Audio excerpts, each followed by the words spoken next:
For those living within an unjust system, the most oppressive rules can often feel invisible. Cultural values and societal norms are so deeply entrenched that they appear as permanent and immovable as the landscape itself. Power structures rarely rely on force alone. They thrive on silence. By marginalizing specific voices and experiences, these systems ensure that the majority remains unaware of the discrimination that sustains the status quo. This raises a difficult question for any reformer. How do you convince an entire society to dismantle a system when they don't even realize it's broken? Physical resistance requires a shared understanding of what is wrong. Before any revolution can take shape in the streets, a weapon must be found that can penetrate the psychological defenses of a public blinded by habit.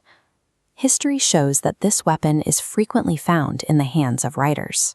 Literature takes an active, reformative role by forcing readers to confront what they previously ignored. We see this clearly in the late 19th century.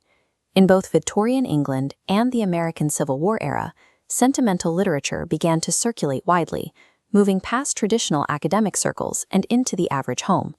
Through narrative, authors began to shift public opinion on the most controversial issues of the day, from the abolition of slavery and women's enfranchisement to the basic human rights of those in the prison system.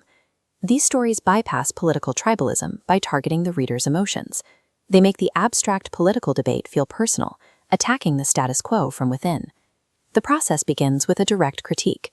A story interrogates existing cultural values, forcing a reader to acknowledge that a practice they considered normal is actually an inequality. Narrative has the unique ability to amplify stories that have been systematically suppressed.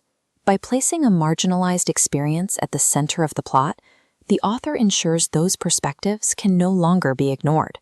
This creates an empathy engine. Stepping into a character's life forces the reader to build radical understanding, bridging the gap between their own world and a life they've never lived. This induced empathy naturally triggers critical thinking. When you feel the weight of another person's struggle, you are forced to question the assumptions and biases that previously allowed you to accept their marginalization. Books act as a cognitive solvent. They dissolve old assumptions and rewire how a reader recognizes the presence of injustice in their own daily lives. This psychological shift has provided the essential moral clarity that allowed activists and citizens to challenge oppressive power structures throughout history. The movement to abolish slavery found a powerful ally in Harriet Beecher Stowe. Her writing translated the political argument for freedom into a moral crisis. By exposing the brutal realities of the slave trade and Uncle Tom's Cabin, Stowe humanized the victims of the system, helping to turn a niche political movement into a mass social shift. In the fight for women's suffrage, Virginia Woolf and her contemporaries used literature to demand agency and public space for women. These literary demands for equality helped mobilize a generation, turning intellectual arguments into physical presence on the streets. Decades later, the civil rights movement drew strength from authors like Toni Morrison. Her work, including Beloved, forced a confrontation with the historical trauma of American slavery. By amplifying these underrepresented stories, writers provided the cultural proof necessary to sustain the long, difficult march toward equal justice. The modern environmental movement can trace its origins back to a single investigative text by Rachel Parson.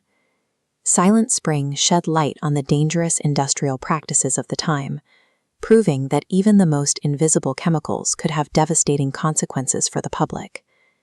While books alone do not sign laws or win battles, they provide the shared conscience that makes those physical victories possible. Beyond exposing existing flaws, literature possesses the distinct capacity to visualize what an equitable society actually looks like. Authors use narrative to model functioning alternatives. They allow readers to inhabit a better world in their imagination before a single brick is laid. Engaging with these stories is not a passive act, it is a form of training. It prepares individuals for the complex work of social transformation, expanding the reach of their empathy. Ultimately, the stories we value shape the trajectory of our actions. By reading more broadly, we begin to build the world we've only previously seen on the page.